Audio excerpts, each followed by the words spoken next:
Welcome to the Land Your Bet Sports Betting Show. Looking at the NBA here on Friday. Another 9 games after a really nice night on Thursday. Little 3 units picked up there, so we're looking to keep it going here. I asked you guys to give me the best or the top scorer in the NBA on Thursday night for a chance to win $100. Nobody guessed LeBron James. He dropped a 40 piece and nobody guessed it. To be fair, he was questionable going into that game, so a little bit of a surprise.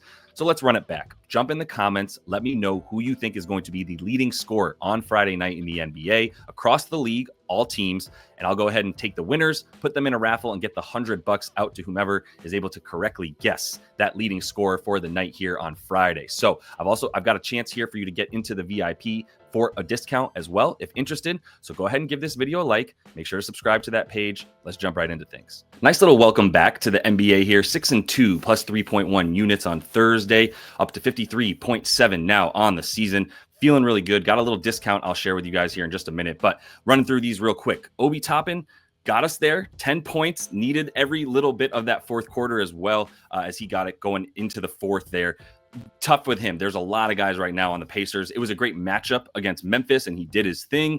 But we also need to keep in mind that his minutes probably aren't going to cross 20 or get over 20, 25 very, very often with how many guys are available now for this Pacers team. But Jason Tatum crushed this rebounds and assists, basically got there in the beginning of the third quarter against Philly. And that's what we keep looking for Tatum when he's playing with all of the starters, everybody available for the Celtics. He loves to facilitate, and he's a very good rebounder when playing alongside Kristaps, especially against a team like the Sixers, who are very good at limiting center rebounds, which leaves Tatum the need for Tatum to come in and get boards since Kristaps only had 3 in that game. Paul George, nice under there. 24.5 is too high for his PRA when he's playing with Maxey and Joel Embiid as well, I should say. He's looking at about like 17.5 PRA per 36 minutes when he's playing with both those guys on court.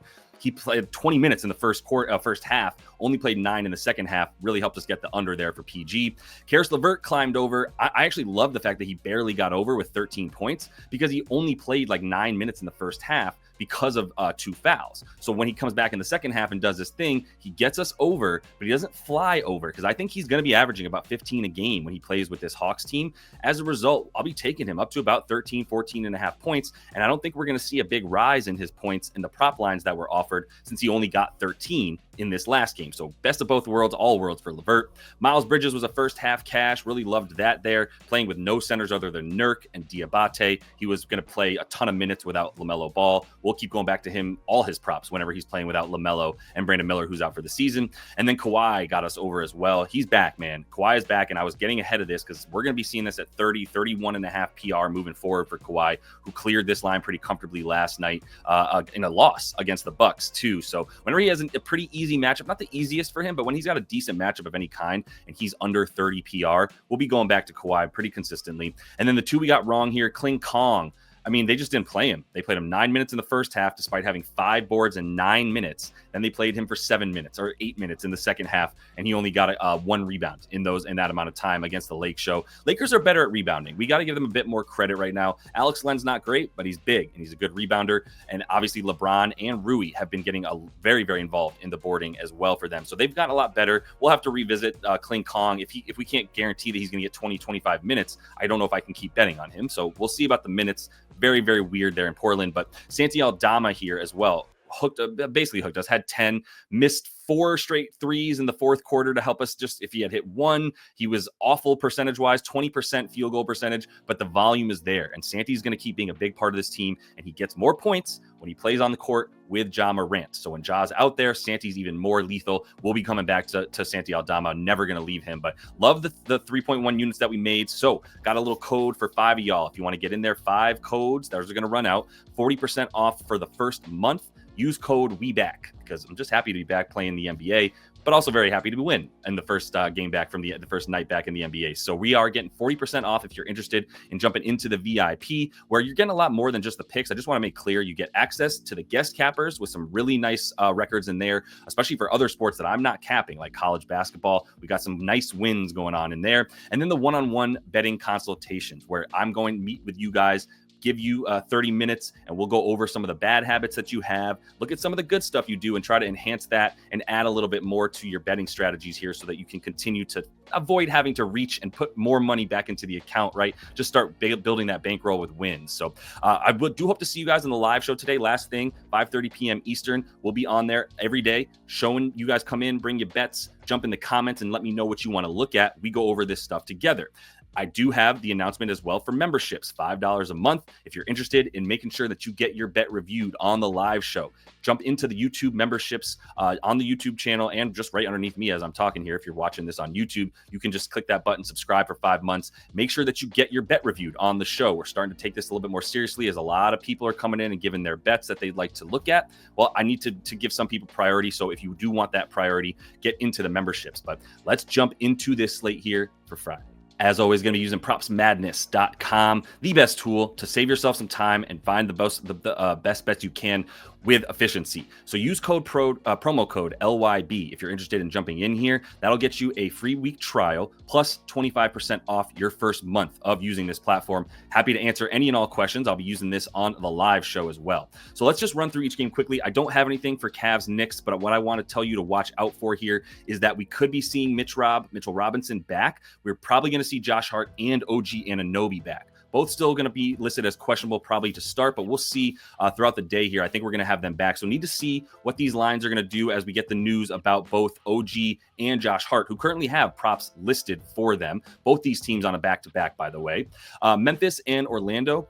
Only thing I want to tell you guys is I'm going right back to Santi. I'm going to see if we can get this at 10.5 for his points. This is currently 11.5 on DK, but you see there's a 10.5 minus 115 on Bet365. I think that this is going to be a very good bet. I don't have this down on the card yet, but Santi Aldama, like I said, last night he scored 10 in 25 minutes and he shot 10 threes and missed 8 of them, missed 10 of his 14 field goals overall, right? And so it was still a good game for him. Ended up being a blowout, but it was a good game for him in terms of minutes and shot attempts. It just wasn't there. I mean, if you look at him, when he plays at least 25 minutes this season, just filtering his minutes here to look at 25 plus minutes, right? He's looking at 16.5 points. Let's be realistic and say he's only going to play 25 to 28 minutes, right? Even in that time frame, there's 11 games where he's averaging 18 points. This number is just too low. So I'm going to get this at 10.5. I don't think we'll see 9.5, but 10.5 should be available. And I'm not scared that he missed some shots. Like, this is the first game that he played 25 to 28 minutes this season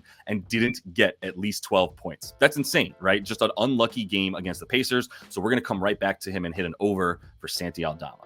Looking at the Wizards Bucks, don't have anything for this right now either because we don't know if Giannis and Dame are going to play. They were both questionable in yesterday's win. Very nice win for the Bucks against that Clippers team there. They were at home, at home, but still nice win against a very good Clippers team. Now they're taking on one of the worst teams in the league, and Giannis and Dame had a minutes restriction last night that saw them both play no more than 30 minutes. So now we come back to this one and go, are they going to be back on that minutes restriction? Did they get off it? Are they even going to play against such a bad team? They can't afford to lose. The Bucks need to keep pace here in the East, but I do think that they'll be a little bit more, limiting with Giannis and Dame because they won this game against the Clippers, and now they have an easy matchup against the Wizards. So I'm not yet ready to bet on anything in this game, but it is a pretty awesome Kyle Kuzma revenge spot. And if you're playing the other side here and you want to bet on Washington players, I don't have a bet yet in this one, although I am eyeing Jordan Poole plenty because he was one of the more vocal people saying, we need Kuz out of here. Kuzma's attitude, his desire to shoot the ball and not play within the system, which he vocalized. He literally told the press, I don't want to play within the Wizards system, which is what helped him get traded, obviously. And the Wizards players didn't like that. Jordan Poole vocal about the fact that he didn't appreciate Kuzma, the way that he was playing and sort of tanking the team for his own benefit. They're all going to want to beat him too, right? So I'm actually a little bit scared of just taking the Bucks to cover here. I think this is going to go over. There's going to be a lot of points. So I'll be looking at overs for Jordan Poole on the Wizards. And then I got to see what happens here with the Bucks if Giannis and or Dame are out. Funny enough, if you've been following this show for a while, you know I hate betting on the Heat, but without Jimmy Butler on the Heat and on Golden State, I actually like betting on Golden State with Jimmy Butler, and I like betting on the Heat now that Jimmy Butler's gone. So I've got a couple things here in this game. They're actually both on the Raptors, but I'm no longer scared of betting Heat games or Heat players to a degree either. So the first look I have here is going to be for Jonathan Mogbo. I think this is going to be a good over on the points. You're getting 6.5 right now, and this is not going to go down to 5.5 like I thought it might. I think minus 105 is going to be the best number number you see on DraftKings. I would play this over 6.5 pretty all the way up to like minus 125 or so. I think he's good to get the 7 points in this game. The key here is that Jakob Poeltl is not playing. Right, so we're going to take Poeltl out, their starting center. Magbo has come into the starting lineup whenever Poeltl has been out, and the points are the thing that he does excel in when he's playing without Jakob Poeltl, rather. He's Jonathan. I don't like the rebounds as much before anybody asks me. I know he's at about 4.6 without Poeltl. He's an undersized center, so he's not the best rebounder, but he can score and he can shoot too, pulling guys like Bam from the basket, right? The thing that I'm looking at here is if you look at the average minutes per game without Poeltl this season, because I've taken him out on the filters, you can see that he's at about 23.7 points per game, or minutes per game rather, without Poeltl. That's up 6 minutes from 17.5 on the season, right? And with Poeltl out there, he's looking at about 13 minutes per game, not even, sometimes 10. So without Poeltl and with Poeltl is everything for Magbo. So since we have him out, the other thing that I love about this is the field goal attempts. You can scroll over on these advanced filters right here and get field goal attempts to look at what he's averaging. So he goes up to 7.1 shots per game without Poeltl available. If we put Poeltl available and say he's playing, look at the shot attempts, down to 3.6. So he doubles the amount of shots he takes. He goes up in minutes by about 45% of his minutes. He goes up to 24 or so. So this is a really good opportunity for him. Look, the Heat are a good defense in general. They do limit things down low. He scores 2/3 of his points from the right next to the rim, but he's also getting 21% of his points off of spot ups. I think he's probably good for a 3 here as well. Let's see what those odds are. Yeah, so plus 130 for him to hit 1-3 against a very bad spot up defense that probably isn't going to be as willing to chase him out to the 3-point line. Just something to keep in mind. If you look at him without Poeltl right now, he's hit a 3 in about 40% of the games, and we're getting about plus 155 on Bet365. So if you wanted to take a 3 for him, I wouldn't tell you not to, as long as you're getting at least plus 130. And then the points are the better play here at 6.5. I think he's good for another 7 shots. Should be about three made field goals and a free throw attempt made, and we're good to go for Magbo. Not to mention, if he hits a 3, we're getting over. So a lot of outs here and ability to get over 6.5 points for Jonathan Magbo. Other thing from this game that I haven't hit yet, but I wanted to bring to your attention is Scotty Barnes, because the rebounds and the assists for him feeling pretty good. You can see here I've already got Jakob Poeltl out, filtered out for him as well. And in the 10 games he's played without Jakob Poeltl, he's over in the assists in 7 of 10. He's over the rebounds 5 of 10, but he's up at about 7.1 boards. And the rebounds and the assists are up at about 13.5, which is about where this number is. But the other thing that gives him a little bit of an edge here, if you look at him head to head this season against this team, and this was with Jakob Poeltl, he's at 20 and 19 rebounds and assists against the Heat this season. Played without IQ and Grady Dick in both these games, but he did have RJ Barrett and a few of the others and was still diming up with those guys on the floor with him. On the season, when he plays with IQ and when he plays with RJ Barrett as well, and both of them are available, he's looking at about 16 RA per 36 minutes. So 16 per 36. If he needs to get 14 or 15, he needs to play 35, 36 minutes, and we should be good. On the season, his minutes are at 35.2. You take that without Jakob Poeltl, he's looking at about 37 minutes per game. So Scotty should have a nice bump here as well. This has clearly become a popular play. This was about minus 120 just an hour ago as I was prepping the show here, and now we're all the way up 13.5. So this is going to be tough. You got to get to Scotty as soon as you can if you want it, but I would play this up to 14.5 minus 115. That's the limit for how I'd go, how high I would go to bet an over on Scotty's rebounds and assists combined. Looking at the Spurs and the Pistons, got to go back to Ausar, man. He's back into the rotation with about 25 minutes as his floor. I'm going for the PRA for Ausar. You can see in these last 5 games before the break, over in all 5 of them. In these last 5, what's he averaging for the PRA? He's looking at 26.6 PRA in these last 5. And the key here is mostly just, is he playing, right? How many minutes is he getting? Because all of this red right here was when he was playing under 20 minutes or less, right? With just a few games above 20. Now we're talking about in these last 6 or 7 games, 22, 25, 27, 27, 23, 22, because they blew the crap out of the Bulls there. And then another 28 against the Bulls again in a win. So like, this is still a very trustworthy dude as long as he plays 25 minutes. And that's where I think we should put his floor. In fact, I'll put it at 23. So I'm filtering his minutes to 23 or more on the season.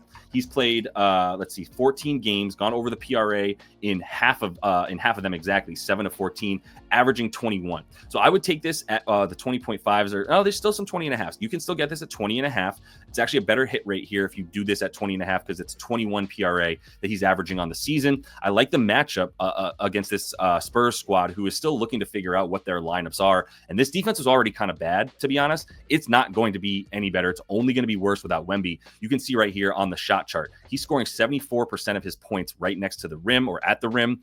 They are the 5th worst defense, and that's with the defensive player of the year blocking like 3.5 shots a game or whatever. They still gave up the 6th most points per game inside the restricted area inside of 5 feet. So that's where Ausar lives. You know he's going to look to get out into transition and dunk everything he can. This is going to be a great opportunity with a really weak down low defense now for this San Antonio Spurs squad.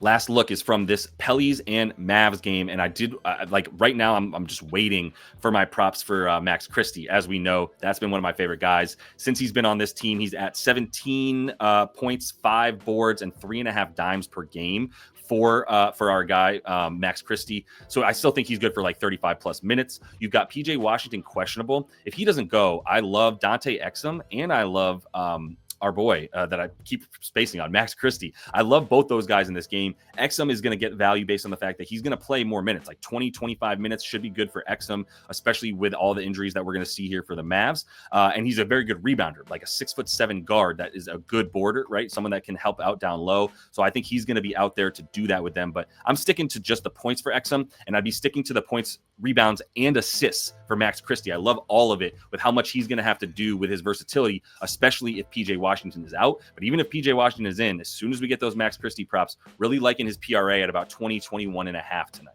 All right, hope to see you guys on the live show. Don't forget about memberships.